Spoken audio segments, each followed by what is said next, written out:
Welcome to the Funding Fathers, where mortgages meet manhood and curiosity meets conversation. Your hosts, Jesse Cronin, Chad Paris, and Tyler Jenkins sit down with guests from every walk of life. Industry insiders, entrepreneurs, and everyday people with extraordinary stories. The topics, anything that fuels life, liberty, and the pursuit of happiness. Pull up a chair, pour yourself a drink. The conversation starts now. I think pre-accident it was definitely like business focused, goal focused, even like money focused in a lot of ways. Does everybody to the main, like, no offense, he's a gamer, you're playing, right? You don't. The funny thing is you don't know that prior to having kids, God, you want to take care of your family, and the thought of I might not. I don't know what that looks like if I don't have a job and I can't work and I'm paralyzed. What can I do? Like that would be. And whatever happened, I basically lose my skates like right next to the boards and then just fall face first into the wall. All right, y'all, welcome back to the closing table with the Funding Fathers. I'm Tyler Jenkins. I'm Jesse Cronin. Chad Paris. Morgan Norris. And today, well, he kind of spoiled it, but today we have a special guest. He works at Pitt Frank. He's one of my favorite title attorneys, reps, whatever you want to call him. But the coolest thing about having him here today is for him to tell his story about what happened about a year ago. Almost a year ago. One of the most incredible comeback stories I've ever personally witnessed, and I think we can all agree.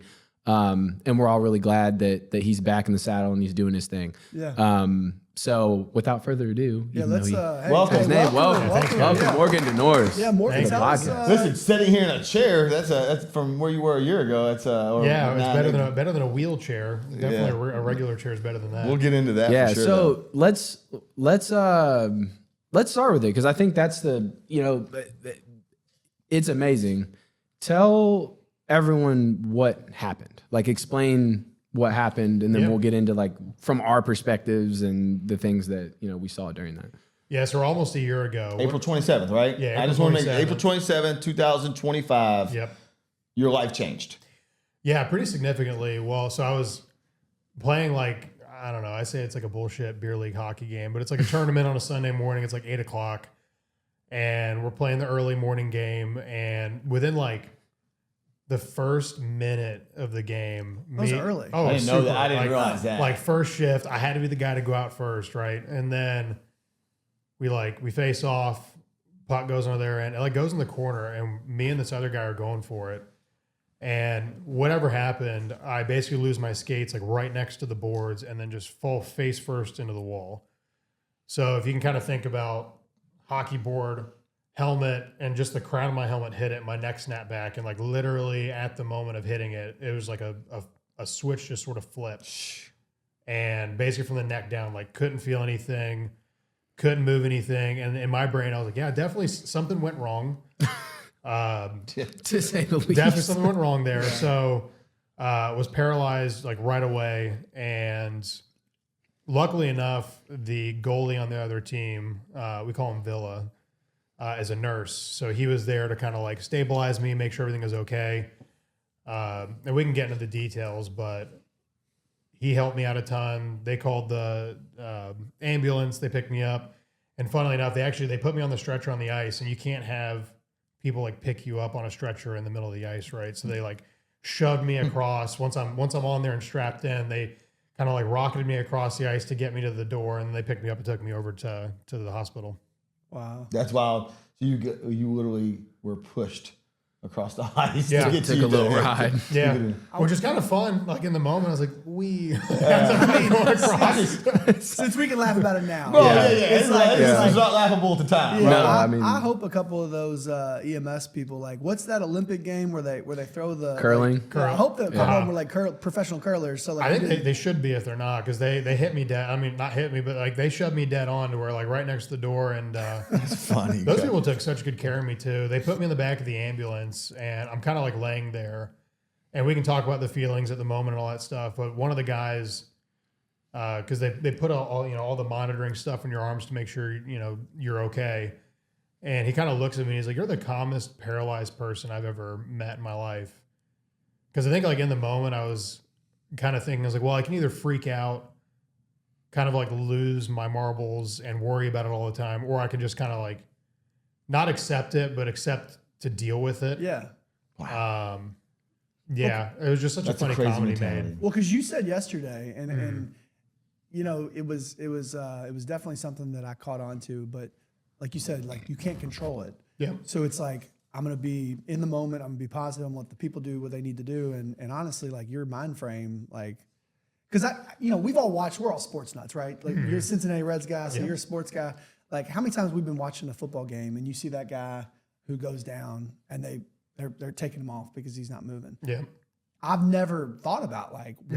So you were conscious. Yeah, and that's what was. So one of the things they were worried about, because I hit my head. There's no bracing. You didn't get to brace yourself. No, and I didn't have it. It literally happened like a split-second moment. There was no bracing, nothing. Did you like slide and smack the top of your head, and that's what caused the? No, it was full on like ate the boards from standing up. Like so you were like like flattened into the wall? No, so like I'm trying to think of how to explain it. It's like you think hockey board, because I didn't hit the glass, I hit the wall. Right, itself. the wall. The way I fell, You like tripped, right? Yeah, basically. So were you like you went like face first into Like literally into face the first, wall, like not mask like wall. face and then Yeah. Into the lip, okay, right? gotcha. Almost to the to where the the meets boards kind of glass. come up against the Got it, glass. okay. So you hit that, and it's anytime you hit the boards, it's not a good thing. But you're kind of like taught to Like sort roll of like your turn and shoulder. curl. But there was no chance to be able to do anything like that. Like there was no way to like. Well, it's not protect like, and it's not myself. like you were hitting the board with kind of upright. You were like your body is projectile. Torpedoed Yeah, forward. You're projectile The human towards missile. a wall with your face being the first point of contact. Like Yep. what? Yeah, and it's like it's such a It almost feel like you're lucky. So how do you not even like completely just? Yeah. I don't know how you survive that. It's Kept your face pretty. That's good. Yeah, well, it didn't. There's not a lot to keep pretty in the first place, so it like helps. Maybe like a half a point down, but starting at a 5 and at a 4.5, we're like still good. You know, it's all right though. not a big change. But no, it was great. And like looking back at it now, I kind of like applaud myself in that moment. I'm like, dude, thank you for not freaking out past self, because it definitely wouldn't have helped. And I think mindset is it's all of it, right? So if you, and this is for anything, if you have this big catastrophe and the first thing you do is panic, then usually the result, in my mind, is not going to be as good if you can kind of control the emotions. And I freaked out later, of course, but in that moment, it's like, whatever happens, we'll deal with it. I also thought it wasn't as bad as like full paralysis for any extended period of time. Because growing up, lacrosse is always my main sport, and I got my bell rung a ton. Like, you kind of have the stingers and stuff, and I was like, oh, like it's probably just one of those. It's just a really bad stinger. Eventually, everything's going to come back. But then when they kind of told me everything about like the spinal cord being bruised, because I got hit where the injury occurred is my C3 vertebrae. So it's like, 3 vertebrae down from the base of your skull. And I always thought like, oh yeah, this is just going to be a bad stinger. No problem. We'll get up the next day. Now hold on a second. They come out onto the ice. Mm-hmm. They cut off your shoulder pads. They cut off your jersey. And I'm being real. In that moment, you're still like, maybe it's just a stinger. Yeah. That's unreal. Like, Yeah, to be that calm. Well, I think ignorance is bliss, because if I would have known, like I've learned so much about spinal cord injuries, about the kinds of injuries that, quite frankly, like C2 and C1 injuries kill you, like, and they're rarely survived. C3 can definitely kill you, but it's not as common. But I didn't know any of that at the time. So not knowing is a good thing. Yeah, yeah. Because if I would have known everything back then that I now know after having learned all of it, I would have 100% freaked out. So not having the knowledge and not having the medical background was definitely a gift, I think. Well, I guess that was the case until the story you told us yesterday. Until some young resident doctor walked in, and tell us a little bit about how that may have actually turned you into freaking out a little bit. And or your dad. I'll say this: if you're a medical professional and you're watching this, I want you to understand like how important words and delivering news is to someone's mindset, because the highest probability case they have of recovering is being positive. Like if they're already starting negative, like their odds drop drastically. So this is just a note for note for what you're getting ready to hear. Yeah. This guy's sitting right here on watch. But yeah, tell us how that went from like you were sitting there laying there just, hey, I'm getting ready to be normal, and this young little whippersnapper walks in, and what happens? Yeah, I'm not going to say whippersnapper. I won't say the other words either. But yeah, so I'm laying in the ICU. It's all still fresh. They bring you in, they do all these tests, and they give you an ASIA exam, which like stands for all these different things. But what they're kind of trying to do is figure out like what do you have right now. Through the exam, they figured out I was still connected to the lower half of my body, which is like super important because so nothing was severed, which is a very good sign. How did they find that out? I'm not going to tell you. I'll tell off camera. Yeah. But they do a very invasive exam. He felt things in places. Yes. Okay, so. Yes. And honestly, at the At time, the base of his spine. it's not my usual choice of feeling, Chad. But in the moment, I was like, thank Pretty God. excited, right? Thank God. Yeah, thank God I can feel that, baby. Woo! I was like, thank goodness. But they bring you in, they do the exam, and they grade you. So it's from A to E. I think E is normal. So E is like the three of you guys sitting here. A is like nothing, like no movement, nothing. And you're not going to get it. You're full like severed spinal cord. I was a C. So we're like right in the middle. And I can't remember the exact like percentages or whatever, but they try and figure out how much feeling you have. They use a feather and like a pinprick safety. A safety thing. And they basically test on your face and they do different parts of your body to figure out what you can feel. But yeah, getting to that. So I go into the ICU after they do everything, and this is before surgery. So yeah, he comes in and I'm laying in the bed. My wife is there. My parents are there. And then I believe my sister Danny was there at the time. And he kind of comes in and he's like, I was like, oh, like, what's the prognosis? What's the chances of recovery? And the first words are, for so many words, he basically says, not good. You'll be lucky. If you ever walk again, you'll be lucky if you ever live a normal life. The literature tells me, and I kind of like look at him like, dude, I don't care about the literature at all. Like, I want to know what you think. And basically, in so many words, said you're screwed. Now, that wasn't a great initial feeling because now I'm freaking out. I'm thinking, oh no, my life has changed forever for the worse. Eventually, the physician that I was going to have like with me, Dr. Romley, who handled my case the whole time and still does, she's a friend of a friend. So she got to come and see me at the ICU. And she basically looked at me. Am I allowed to curse? Oh, of course. Fantastic. She came in and she looks at me because I'm freaking out at this point. She goes, calm the fuck down. Right in front of the my doctor dad. said that. Right in front of my dad. The doctor said that. Yes. And I know your dad Right in was front of my a huge fan dad. And my you dad tell goes, and so anyway, if you know my dad, you'd get it. But she comes in and says that. And for some reason, her saying those words is like, you seem very educated. You seem like, like she has an air of confidence around her. I was like, you seem like you know what you're doing.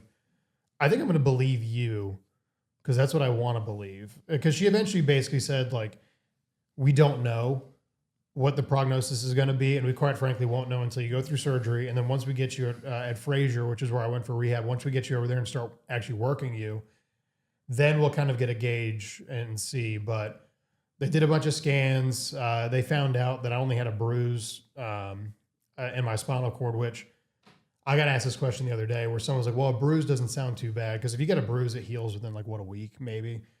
But anything with spinal cords or your neuro system in general, it takes forever to heal. So usually it's like 1.5 to 2 years. And that's kind of the outlook for recovery as far as like what you're going to get back. So at 18 months to 24 months, whatever you've got is usually what you're going to get.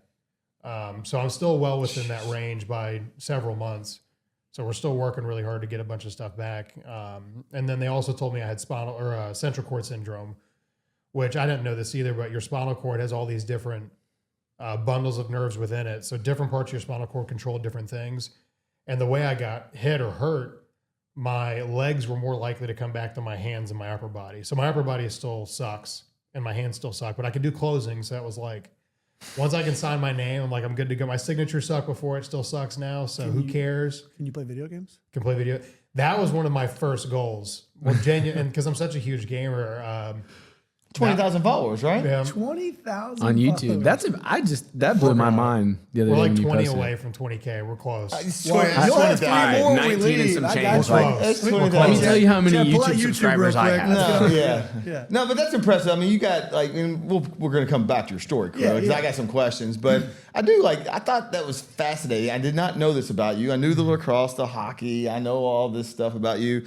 I did not know until yesterday that you are a gamer and you have 20,000 followers that basically watches you play video games. What's your handle? We got 3 million followers, so just tell the audience. We're going to. Tell the audience. I think the name is my name, so Morgan Norris, and I'm so uncreative that I just combined it, so it's MODEN31, and 31 is my lacrosse number. Okay. So MODEN31. Moden. Yeah. There you go. What games can they follow you? Top 2 games they can follow you watching real quick. Somebody's watching this and they're like, I want to go watch this cat play video games. The only 2 that I've been playing recently is Helldivers and Arc Raiders, which you we go. still need to play. I just got into Arc Raiders, but I'm not cool enough to play. Every time I invite Morgan, it's just crickets. No, I see. I'm not Here's cool the enough. problem. You're way down. I don't No, have no, no, no. 19,000 subscribers. If so. someone like texts me and says, "Hey, I want to play a game," because I have do not disturb, no notifications on all my stuff on my computer, because I get messages and I'm like, I don't want to talk to these people for whatever reason. People like have weird parasocial relationships online, so I try and like distance myself from anyone who follows me. Because especially when I first got started and like had a bunch of subscribers, people would like send me stuff and like, where do you live? Can we hang out? I'm like, Oh, dear heaven. no, That's wild. dude. And I can't imagine the guys who That's have kinda- like the 3 million. I what expect they that from get. gaming though. They're like this is so I like don't I'm know, not a man. gaming guy. So this whole world of gaming is Yeah. fascinating to me. I do not game. So the fact that there are 20,000 people, and I know like that's small compared to like Jesse's got. He's got a guy that he'll tell. I mean, would your guy have like your client? How many 800,000 followers do you or have? Like 800K. 800,000. I am trying to wrap my head around the fact that there are people that said, I'm going to go home today and I'm going to watch this cat play a video game. Well, hold on. I want to ask a question. You said something about my computer. Yeah. I'm thinking gaming. I'm thinking like Xbox. I'm thinking like, are you playing on that or are you playing on a computer? Computer, we both play on gaming gaming computers. PCs. So like, hold Yeah. on. So like, do you have a controller? No, I do mouse and keyboard. I play with a my controller. hands. I have an adapter You for an play Xbox for real, like controller. old school, like A, B, like up, down. Yeah, with my hands the way they are too. Which, well, it's funny because I used to play like super competitive shooters With the With the with, controller, with a mouse and right? keyboard. Oh, you that were was playing pre- mouse and keyboard. That was pre-injury, and like then- Counter-Strike? Yeah, Counter Strike. yeah. I played a lot of Halo and stuff, but like with a keyboard. yeah, but post injury now, my hands they're fine enough to play certain games, but they're still slow. And if the game is like too fast, they'll hurt. So my wife plays Fortnite like all the time, and she'll be like, "Oh, you come play with us." I'll play like one game, and I'm like, "I can't do this. Yeah, wore out. Everyone's so much better than me. I can't do this. I'm an old man. I'm 30. Like, I can't do this with these kids." Does everybody to the main like no offense, he's a gamer. You're playing, right? You don't. The funny thing is you don't know I that don't know, no. prior to having kids, no. I was disgusting. He's at 20,000 at- followers. That's why I'm giving him. But I never streamed, but I was nasty. Yeah. No, but what Like I'm- I was good, what but I'm I saying played is, with a are the- controller. I are didn't the play big with players playing with a keyboard mouse, or are they playing with a Yes. controller? There's a mixture, 90% but of them. I would say like 90 Yeah. to 95% of guys are playing mouse and keyboard. It's just so much better. It's faster. Like aiming and shooting's faster with the mouse, and Yeah. but you also it takes a lot of practice. Now with to- the mouse, like if I'm watching the screen and I'm getting ready, like I'm thinking like the old GoldenEye, right? Yeah. Are you for real? Like you take the mouse and like you take your arrow to the so Yep. it's probably more Yes. accurate than like with Correct. the It's way old- more It is. accurate. I gotcha. Because you're aiming with your whole arm versus like your thumbs. That makes more sense. Yeah, it's just physics. But yeah, that's all like my secondary hobby and passion. I've always enjoyed it. So, and kind of going back to like being in the hospital, it was so funny. My first first couple thoughts were, is my wife going to be okay with me being this way? Second one is, am I going to be able to like work and provide? Because I'm still like in sort of not a super traditional, but in my brain, I'm like, I'm the husband, like I should provide for her. So a couple of my first thoughts were, can I even like do that anymore? Am I going to be able to go back to Pitt and Frank and work? How did you like, and keeping in mind, you're laying in a bed. Yep. So this is not like you were having these thoughts and then you were going out and doing something and running some errands and having Yeah, this and question. not- like you're laying in. And not being able to move, like literally sitting So there. I kind take us through. I want to go just a little deeper on this because I've never met anyone that's went through this. Right? I mean, this is the first time. So I know you were calm, cool, and collective, and I find that beyond fascinating. But tell me, like I'm sitting there. I was just thinking of you laying in the bed. I'm thinking 9 o'clock, 10 o'clock, 11 o'clock, 12 o'clock, 9 o'clock the next day, 10 o'clock, no movement. Yep. And you're just thinking, like, what did you do? For one, talk about, I mean, I know you say positive, but did you kind of, what happened when you started to go down that deep, like, oh shit, I'm going to be a paraplegic? Like, how'd you get your brain to refocus? Was it, kind of where you just talked a little bit more about the actual agony of laying there with just your brain only working? Yeah. I mean, it gives you a lot of time to sit there and think, right? And I tried not to do a whole lot of that for obvious reasons, but my wife's friends, they actually bought, I still have it now. I've got it on my bed, but it's like this thing that like hooks to a hospital bed and like can display a phone or an iPad over it, which is super cool. So I literally laid there and just like watched movies and TV shows. You did? Yeah, because they've got a TV in the hospital room, but it's like this. Just whatever's on. Yeah, basically. it's like a CCTV display. Yeah. Like it's just Like not an 8-inch TV. Yeah, not great. I'm literally laying there, kind of propped up, so I have to like kind of do this to see it. Those aren't bad. That's how Chad and I grew up, was on like 8-inch TV. Well, I grew up on VHS, but like for now, my modern purposes, it just like didn't work as well. So they. And it's funny, we can get into Pitt and Frank too, but my boss Cora offered to like buy a TV and bring it into the room because they thought I got into ICU on a Monday, and usually you're in for a week. So usually it's like, for me it would be Monday to Monday. I was out by Thursday because I was doing so well as far as like recovering and stabilizing and everything. But she was like, "This isn't going to do. We got to make sure you get a TV." They bought it. They literally bought a TV. And because I got out before they got to give it to me, and then the TV and the actual rehab place was phenomenal, but it's actually at Pitt and Frank. I think they hung it up and like are using it there. But I was like, that's my TV. That was gonna be the hospital TV.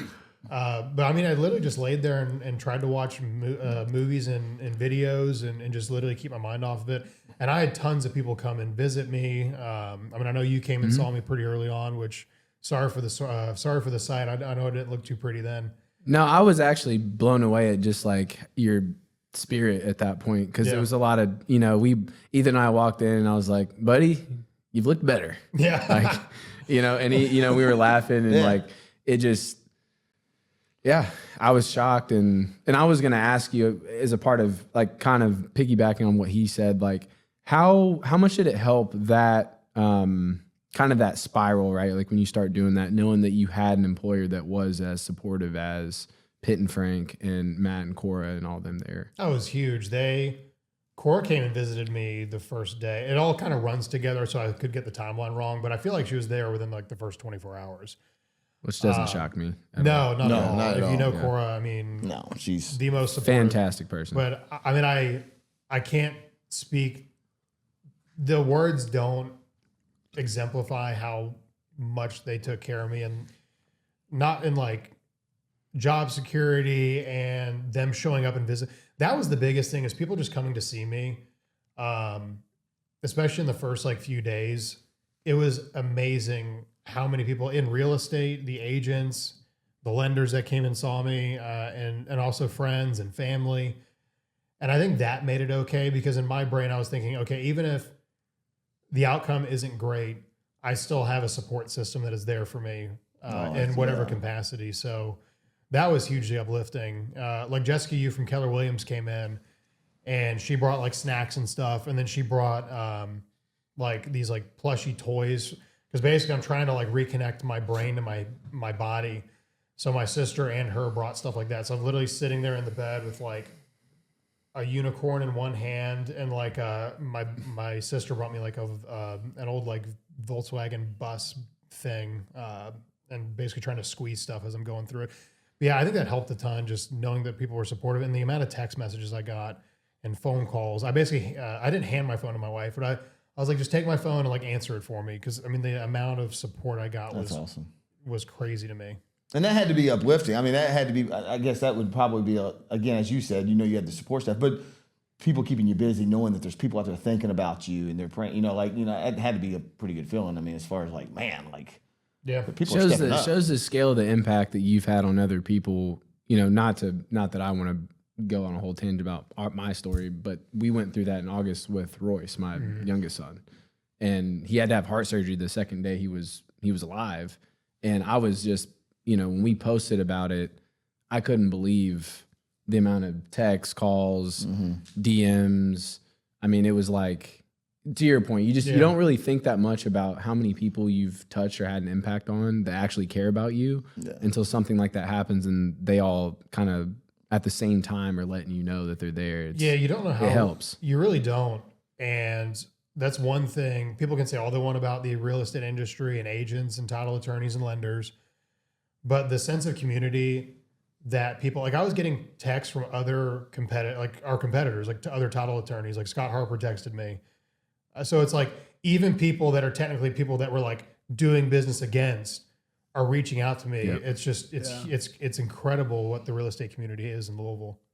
Yeah. It's special for sure. Well, that's good. I mean, listen, we love some Pitt and Frank. I've worked with Pitt and Frank for a long time, and like I said, great people over there. I think it's encouraging. I think when you told me, just how much they've supported you, and again, you're still like, you didn't work, injury was April. You went back in September part-time. Yeah, it was basically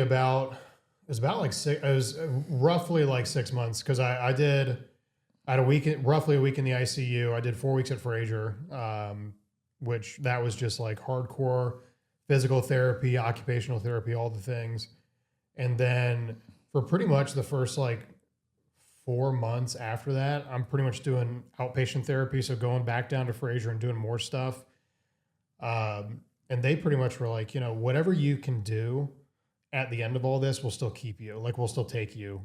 Because that's awesome, man. Well, they were like, we never hired you for like your physical ability to go like do closings or go do drop-ins or go market. Like, we also hired you for your brain. Which I don't, I think my brain's kind of funky sometimes. So it's like, thank you for that. But that was huge too, because I was thinking, okay, I at least have some job security. I don't have to, that's one thing I don't have to worry about. Because that was my first thing, was like we had money saved in the bank and like we weren't going to blow up overnight. But I'm thinking like long term, like 20 years down the line, like, are we going to live the life that I envisioned? Or is this like totally just messed up the trajectory? And them saying I had some sense of job security literally took that away. And that was one major thing I did not have to worry about. That's major. Huge. Had to be at the top of the list. Well, I mean, it was aside from your physical health, obviously. Besides, I want to walk and provide. I want to walk and be a normal human. Outside of the obvious things. You're a traditional, guy. You want to take care of your family, and the thought of, I might not. I don't know what that looks like if I don't have a job and I can't work and I'm paralyzed. What can I do? Like that would be mind blown. And it's like the identity crisis. I mean, you were an athlete, like how that goes, where you spend your whole life doing one thing, and like when I graduated and stopped playing college ball, like you kind of go through an identity crisis because you don't know like where am I going to compete now? Mm-hmm. Like what's going to be the thing that I'm going to chase and go after and improve on and strive for, and in that scenario, it limits the scope of those things. Yeah, huge. But what's crazy is the video game thing. Like, I'm wondering if you mess around and have a whole new career, like that shit charges me up. Like, I think it's so cool to have people that have earn income off of something that's purely a passion. I think it's wonderful. I can't understand hard to do, but I think it's wonderful, dude. We live in a society now. I mean, I was thinking about this the other day. I was like, man, like I'm never leaving my career. I love what I do. I'm too old to pivot at this point. But I'm like, you're a young buck. The fact that like you can literally there's literally no end to what you can do right now. Hey, I want to create something. I want to go start this and create this and grow it. Go do it. Yeah. You can. I don't care if you're 16, 17, 25. Like, there's never been a time in my life to where you could literally wake up and be like, you know what? I'm a funny guy, and I'm going to figure out how to use my humor to make money without being a stand-up comedian or like trying to go out on that. I mean, you can literally go, boom. All right, I'm going to put together a plan, and I'm going to go use social media to do it. Boom. Well, but I mean, even platforms that are built on social media, like Kill Tony, he and I loved. I don't know if you've ever watched the show. About it, I'm telling you, Timmy No Breaks is the best thing. It is the funniest comedy. You showed me a couple of clips on it before. It was good. If you want to really laugh, the most recent episode with Shane Gillis and Joe Rogan I full belly laughed the whole time. On that episode, I think. They had Timmy No Breaks. I didn't get to that. I'm still finishing the last half of it. At the end. But it's all right. Finishing. Phrasing. Anyway, wild phrasing. But like they'll have guys that come on there that no one knows who they are, and they do a minute set and they crush it. And they're like, hey, we want to have you come back. Yep. And then these people go from, doing stand-ups and little small comedy store, type things to being like touring. Right. It's that's comedians. what I'm saying. Like, it's it's that fast. Like, some of them would kill Tony though are They so bomb. bad. but it's actually also makes the funny. show. It's It's actually funnier. better. That's what makes No, the show. that's what I'm saying. Or Sometimes their I watch interview. them, I'm like, or their interviews really good. Like Yeah. they're very interesting. They're just not good at like stand-up, but they're funny people to talk to. Oh, yeah, right? for Like, sure. Well, and that's part of it too, is they're trying to like develop that part. Because like Tony will ask them questions and they'll say something really funny about him. He's like, well, why would you not like, put that in? that That's should hilarious. have been content in your That's how minute. well, and that's how the guy was talking about. He came on, he does like reverse comedy where his like minute set was terrible, but he did it like on purpose. But his interview was hysterical. And now like whenever he comes back, Tony like will let him run the show. Like at one point he basically You're like talking about Timmy No Breaks? Timmy No Breaks, Yeah, like, he's pretty funny. he like read a script. Tony like left. He like literally runs the show. Tony like steps out. Timmy took his seat and he introduced Tony like he was a bucket pull, which is like the random people. That's funny. And he made Tony come out and do it. And Tony had no clue, but he like gives full creative control. And that's the kind of thing. And so back to the internet, like you can do whatever you want. And so having that was, it's always super fun. That's always my like passion project and my side thing. And I really enjoy it. But that was my third thought was, can I ever play games again? And there's like adaptive devices. So the first thing I got when I got out of the hospital it's called a QuadStick. And you literally play games with your mouth. It's the craziest thing. There's a streamer that does it, and he's good. It's Rocky No Hands is the streamer you're talking about. He's like a really, he's really good. he's Is he paralyzed? He's a Is that- full Yeah. quadriplegic, Uses puts his the neck mouth. down, and he destroys people with the mouth control. It's insane. And like you It's a breathe air spectacle. or you suck air out of the little controls in it, and you move the joystick to like make your guy. It's insane. So, and that's the other thing too is people don't realize, even if you have an injury like this, there's so many ways to like live a normal life, or like there's because they thought I was gonna be in a wheelchair, so they were looking at like adaptive Cars. vans, Yeah. how to adapt a car, how to get in and out of a car with a wheelchair, how to fit it. Later, so one of the parts of rehab is whenever you're there for the first couple weeks at like 3 o'clock, they've got classes that you have to go to, and it's like an hour thing, and they teach you everything. It's wheelchair, how to maintain one, nutrition, because the way you eat after an injury like this, if you're not as active, has got to change. They teach you about like the healing everything. This lady came in, her name was Jen, and her injury was like 2006 or 7. She was 16, cartwheeling in her like front yard and broke her neck basically. But her injury was the same exact thing as mine. And if you think about from 2006 to 2025, it's 19 years. The medicine has changed so drastically where her outcome is so different. yeah. But seeing her with her like, and she probably doesn't even view it as limitations, but seeing her and her limitations, and I was already further along in my recovery within 2 weeks than she was, being 19 years out. Jeez. Dude, her positivity and her outlook on life and her willingness to be vulnerable and talk about the difficult stuff that you're like potentially going to deal with. I spent like most of those classes, I went to them and I left. I spent probably like 30 minutes afterwards and was like, can I just have your time and talk to you? Because like her story, that's probably the moment when I realized like whatever does end up happening, I can be okay. gonna be If fine. if she can be okay, I'm gonna be and fine. she's this strong person, regardless of the instance that she's found herself in, like me too. Like I can do that as well. So finding people like that is That's so cool. big. Yeah. And the brain's a powerful thing. You're talking about the power of positivity with, that lady, yourself. We talk about this all the time. It's like you literally like can do or be anything you want to be if you put your mind to it. Mm-hmm. So the fact that you had that outlook and figured that out so early, I'm sure helped tremendously. Yeah, well, I was trying to visualize walking. Like in my brain, I think it was like Conor McGregor. I saw some clip of him talking about it where like, if you think about knocking a guy out in the ring, you're probably going to do it. Yeah. If you think about going in and like, oh, I'm not sure, then you're probably going to get knocked out. So like thinking on the front end about physically getting up and walking and doing stuff with my hands, like, and visualizing it. Like we talked about this, like I was such a big weightlifting guy. And one of the big things in weightlifting is like thinking about the muscle you're trying to work. And I think that probably helped a lot because in my head, I'm thinking, okay, arms, shoulders move, hands move, legs walk, that kind of thing. And I think that not focusing on oh no, what if I don't? It's just, I'm going to, and it's just, how do I get to the going to, or how do I get to the end result of where I want to go? That's legit, dude. No, I mean, the mind is, you said it earlier, and I thought about this the other day about something completely unrelated. Ignorance is bliss is a phrase, right? I think being delusional is almost a requirement to do something special, because you have to believe something so wholeheartedly and see it so clearly before the world can, before anyone else can even fathom that it's possible, for it to be possible.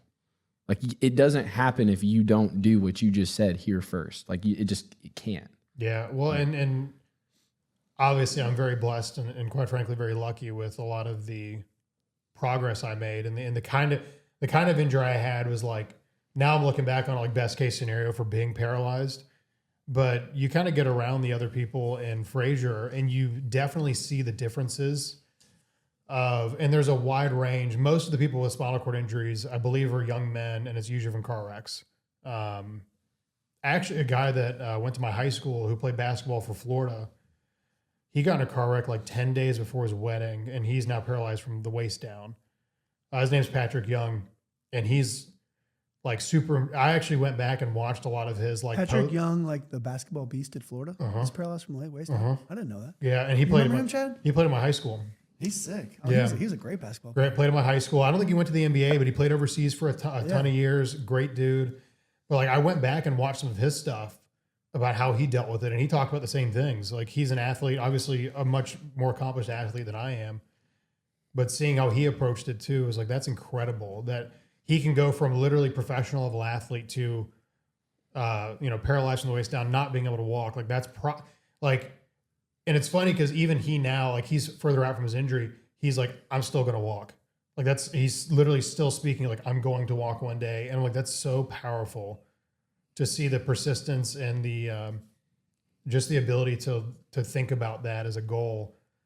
Well, we're all hitting on the same thing, but I listened to a podcast, Diary of a CEO, and they had a neuroscientist on there who, I can't think of her name, but she got paralyzed and she had a brain injury, and it was her right or her left, I can't remember, but she taught the part of the brain that wasn't messed up to teach herself to walk again. It took years, but to your point, like, he's saying, I'm going to do it. Like, that thought process and that positivity and that power, like this lady, it was like a matter of, it might've been 5 or 10 years, but she was on Diary CEO, and she literally, there was nothing that she, like, you wouldn't know that she had been, paraplegic, whatever. But the brain is such a powerful thing. It's wild. Yeah. And there's that guy who, he played for the University of Virginia who got paralyzed playing against U of L. Like 2 years. It was like 2 years. It was at U of L like 2 years ago. And he went to Frazier. That game. He went to Frazier too. Really? I was there. Yeah. Really? So he had a neck injury as well. And his case is actually very similar to mine. And now he's back at U of L doing a PhD. I don't think it's anything like neuroscience related. But now he's at U of L, like, doing a PhD, and this guy's standing up and giving talks about his experience. And it's like, again, it's like, if these people can do it, like, why not me as well? And I think that seeing other people having already done it and going through it, I'm like, it's not some impossible task. Yeah. Yeah. So did he come back? So Frazier, I guess, I mean, I know Frazier is a special place. Is it like it's world renowned, which is why he was there? Or was it just because he was in Louisville? So it was just because he was in Louisville. Yeah. But he was so compelled to come back because of his experience, I guess? I believe so. Yeah. And part of it too is like, and Frazier is fairly well known. Frazier, and there's a place in Chicago, and I can't remember the name of it off the top of my head. That's actually where my physician trained at that facility, and they are the national, like, spinal cord injury place. Like, that's where they do all the research. They've got all the tools. It's like them and then Frazier's number 2. So quite frankly, like, if you're going to have a spinal cord injury, like, don't have it. Have it in Louisville though, because they've got the staff for it. And Frazier does everything. Like, they do brain injury, spinal cord is a big focus, but it's the inpatients on the 10th floor and the outpatients on the 11th. They have all kinds of different injuries. So I think 6th floor is like the brain injury and stroke. So you see tons of people going through it, and it can definitely get to you, but you also kind of have to remember that, this is a place to heal and continue to work. And they push you. Like, within the first week, I learned that physical therapy is like 10% science and like 90% art. Cause we got in there, and within a week of being in Frazier, they, like, my PT Kelly, who I love her to death, She goes, why don't we try standing today? And I go, wait a second, standing, like me standing? Like I can't even imagine. They put me up in a harness basically and stood me up between these parallel bars. And that feeling of being on my own 2 feet, even if it wasn't me doing it, was like, I can't describe the helped feeling. you visualize. So like you could take that later, like when you leave and start like implanting that experience, playing it over and over in your head so that you could keep seeing yourself standing. Cause you hadn't seen that for how long before? A couple weeks at that point. Well, it sounds crazy because you've walked you've walked pretty much all your life. But that's what I'm saying. 2 weeks without, like, you almost forget like, what it's like to sit, like, stand straight up. I remember watching a video, and I kind of want to touch a little bit on the infrastructure, which is your family support that you got during all this, right? I want to make sure we highlight that because you didn't do this alone. No, definitely. Right? And I followed your father. Your father was very instrumental in sending out updates. I watched a lot of your videos.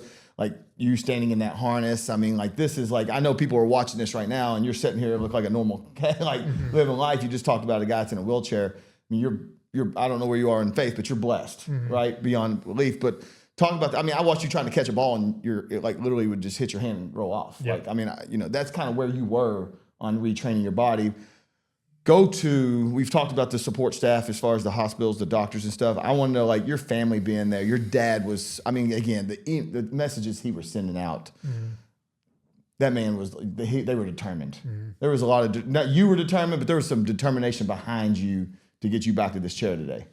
Yeah, there was tons. And I think I've inherited my dad's personality for better or for worse. He would say for better. My mom would say, just make sure it's not, when my dad was in business, he was a dog. And all the best.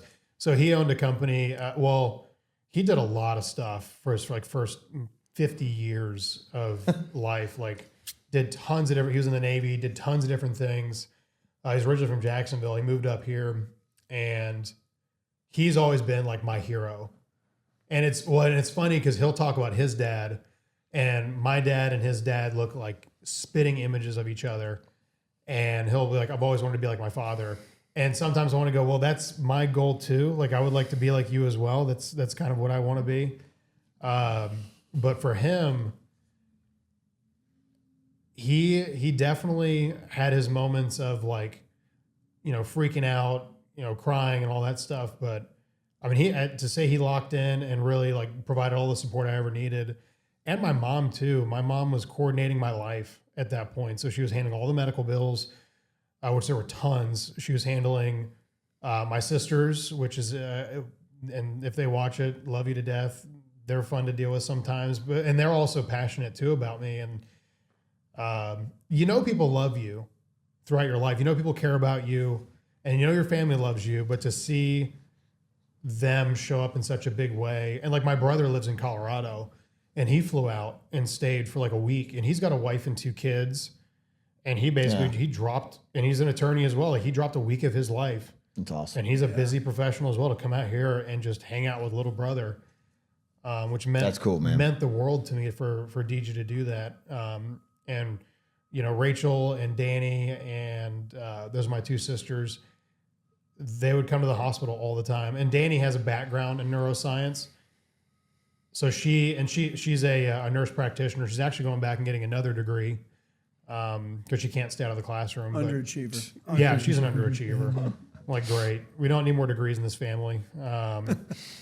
But she came in and she's like, based on my expertise and based on what I know, like, you should be fine eventually. She's like, it may take 2 years, but wherever you need to get to, we'll get you there. And I was like, okay. Let's go. So disregarding the first guy, my actual doctor said, we'll figure it out. My sister said, we'll figure it out. My other sister said, we'll figure it out. My brother's driving in from Colorado. My dad set up a GoFundMe page, and he's posting about me all the time, taking pictures, I've got all those videos still. Like, I'll go back and watch them just as a reminder of where I was. Like, there was a time when, like, getting on my hands and knees on all fours, like, I couldn't support my body weight at all.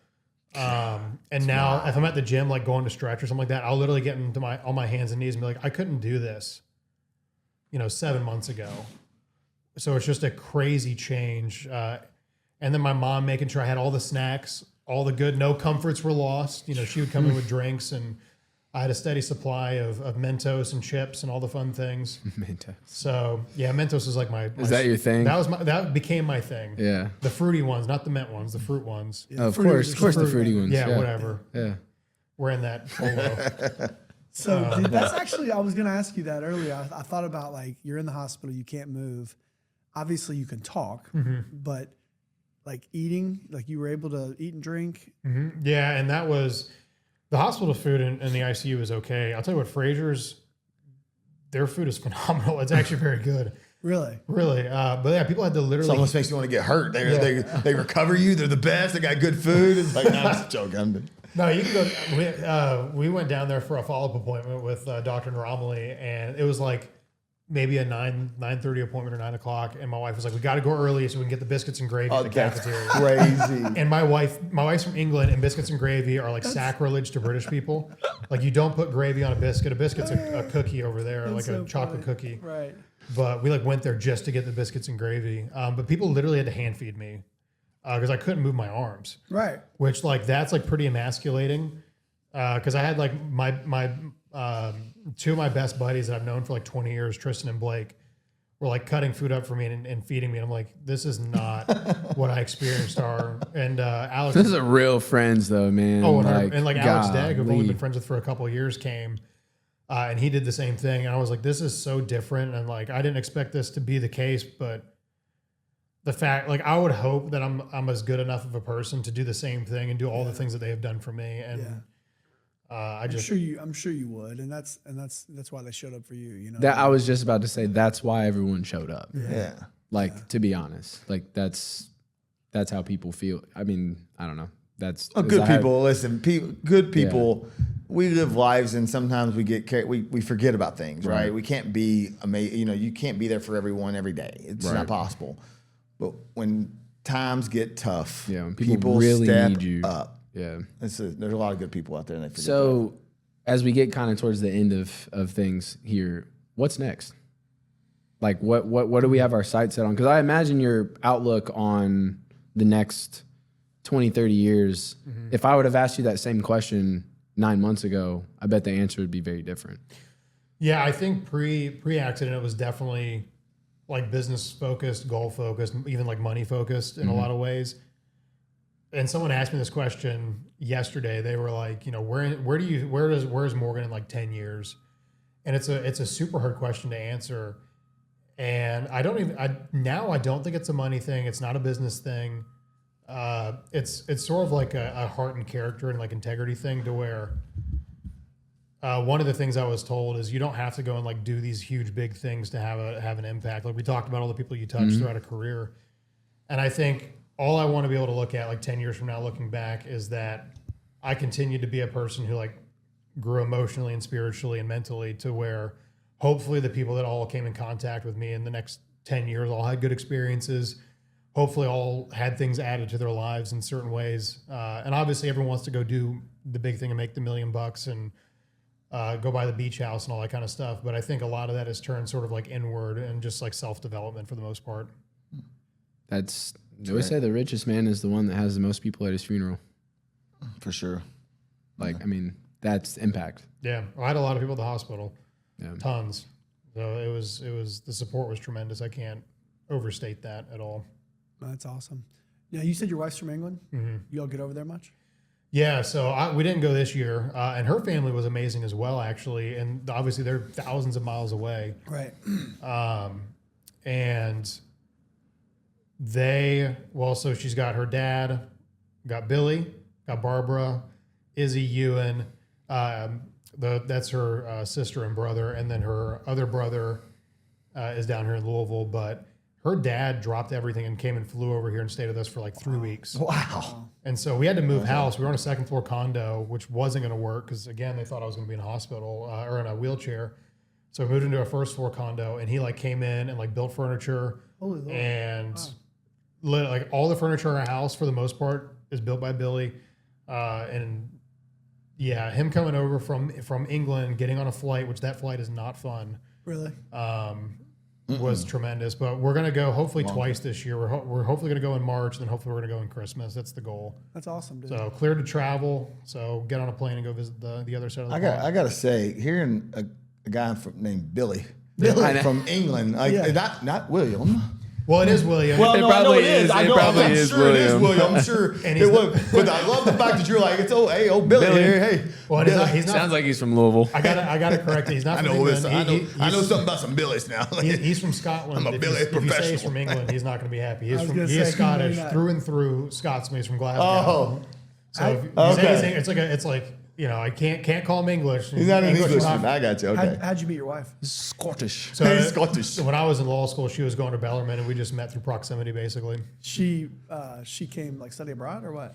Yeah, well, so her dad's job moved him around. Like they lived in England for 5 years, South Africa for like 6 years, Jeez. and then a lot of stuff was going over there. So they moved over to Dayton, Ohio. Okay. And funny story with that, whenever the person called her mom and said, "Oh yeah, we're moving you guys again. You're going to go to Dayton," she thought they said Daytona, like Daytona, Florida. And her mom is a sunshine and rainbows, loves, and she's, "Oh, let's go, Billy. We gotta go. It's gonna be so fun. It's America, and we're going to Dayton, Ohio." Oh wow. Dayton, Ohio. Very different. Yeah, Dayton, Ohio.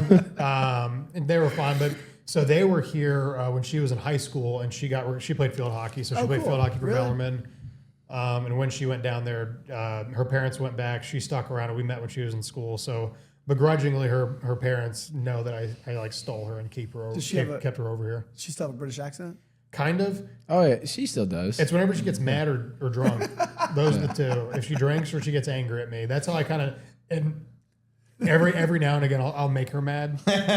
You're like, the angry Brit Intentionally, just like, came out. Let me see it, baby. Come on. Just to be able to hear it. I'll do the Paul Revere. No, the British are coming, and I'll like run to the other room. That's hilarious. So listen, do we have any aspirations to step back on the ice, the turf, or somewhere? Do you think you'll try to do something like that, or maybe do something different? Like, where do you feel on that? I think I'll at least throw the skates on and go out and skate again, just to like do it that. and like kind of conquer it.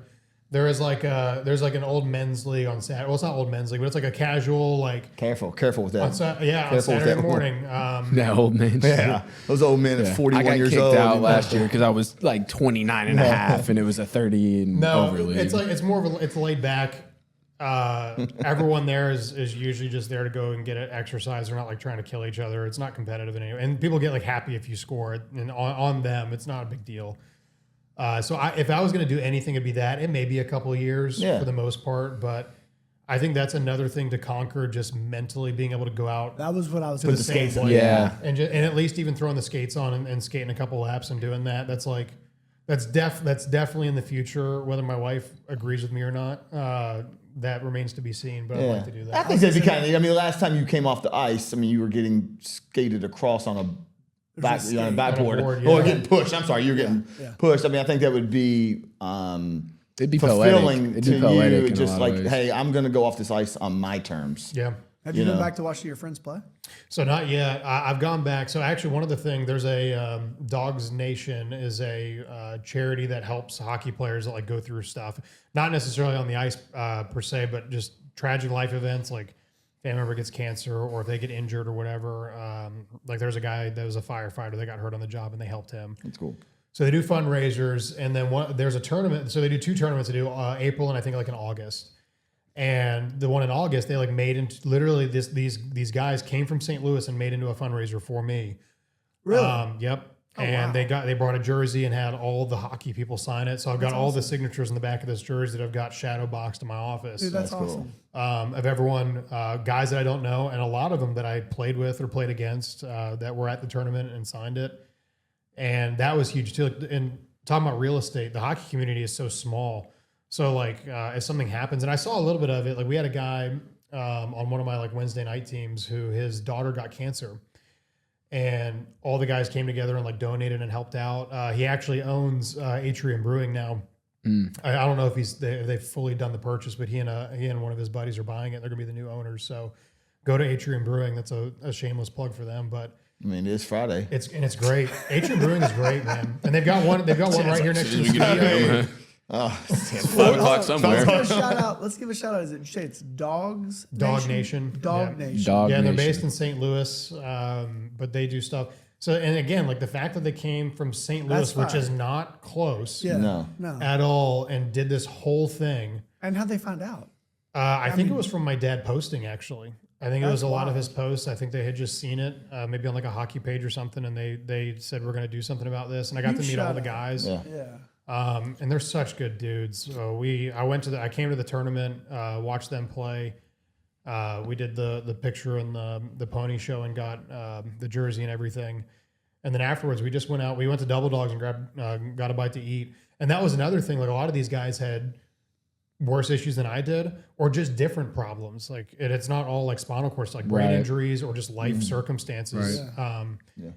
And seeing how these guys with families and with obligations like I have deal with it was huge. And I would talk to them about it. Like there's one of the guys, John, who's paralyzed from the waist down. I was just talking to him about, because he loves to hunt. I was like, how do you go hunt? And he's talking about like all the adaptive stuff he's got for hunting. He gets up in his deer stand through like like a pulley elevator system, and seeing that he's able to continue to pursue his passions and like gaming is for me, hunting is for that guy. Wow. And being able to find ways to do it. And I was like, that is badass. Yeah, that's to pretty see how these badass. guys are doing this stuff. And it's super inspirational. Like I'm inspired by other people doing it. So it's cool to see that people are willing to share their stories like that. Well, you're an inspiration to a lot. I mean, I know the community, what you went through, where you've come to. I mean, you're an inspiration to so many. So I appreciate you're that. inspired by those Yeah. cats, but you're an inspiration to so I've many. always held you in high regard, but dude, mad respect. Like I went through a shoulder injury and thought the world was over. Right, it was my shooting arm. I'm like, my career's over. It's 'cause you're a prima donna. Yeah, well, Prima yeah, donna. whatever. Yeah, your identity definitely changes. But I get like, I had not even a tenth of what you went through, and I know mentally how hard that is. So yeah, I just but I don't even respect think you, that's dude. diminished. I think everyone goes through their own things, and like to them, that is their big right. moment. And like I think character and personality and integrity is like built through struggle Trial. in a lot of ways. So if you don't ever go through something like that, it's like, well, then what's a life worth living if you don't go through something bad and like find yourself on the other side of it eventually? You know? Oh yeah. What's the sunshine without a little rain? Yeah. That's so cliche. Come on now. It's a good one though. It's so true. It's a good one. Like I is so think about true. sometimes. His outfits are cliche most days, you know. Yeah, I had to wear the Today I wore this the is Pitt I'm Frank merch. I'm destroying you guys with the Buddy, the Chad, wardrobe. Let me circle The back real wardrobe quick. is We're talking crazy. Bearcats We're over talking about there. second I careers. haven't even got in my bag for real. Like this is just stuff that I just threw on. We're talking about second careers. If Chad and I could figure out how to get paid to be able to, Coach support our first, second, families, third, and fourth grade basketball. Coach- If they Coach the needed 3 basketball teams salmon we're pant coaching? models, if that was a specific no- need, no He's wearing the salmon Jesse polo would today under the be hood. He's trying to hide it. I got salmon polo on today. Jesse would be the head guy. Hey, be comfortable in your skin, you know. So salmon pants, baby. Let's Very go. comfortable. All Well, right. hey, seriously, Morgan. Well, thanks for coming from on, the man. bottom Yeah, of my, thank from the bottom you. of my heart, I know these cats feel the same thing. We appreciate you so much coming on. Yeah, thank you for having me. You know, I really you appreciate want it. to close it up? Absolutely. Well, let's give a quick shout out. Like, listen, guys, we bring people on here to highlight them as well, right? We're trying to promote what they do, and it's not always real estate. So, listen, Morgan's with Pitt and Frank. You know, if you want to go and sit down and let this man do a closing for you, give this guy a shot. Let him sit down, talk to you about close your loan because he does a great job. You really do. And I'm not saying that. We've always had great closings together. But, man, you know what? Listen, support these guys. Pitt and Frank's an amazing local title company. Morgan's a great dude. So if you're watching this right now, holler at Morgan. Let him take care of you. Yeah. No, it's yes. Good people in this industry deserve to win, and I think that you saw like people come together because of that. So I appreciate it. we all Yeah, we all absolutely, feel my that way. man. Yeah, Well, man. I can guarantee by the time this thing gets posted, you'll be over 20,000. We'll get you over That's the goal. 19,873. The We'll get you funding over. fathers boost. I'm gonna, yeah. 3 million All followers. 17. Let's Oh, go. baby, let's go. Let's go. Let's go. All right, well, that's it. appreciate you guys being here again at the closing table, the funding fathers, and we will see you. Let's go. next time. See you next time. Thanks, Boom. guys. See you guys. Yeah.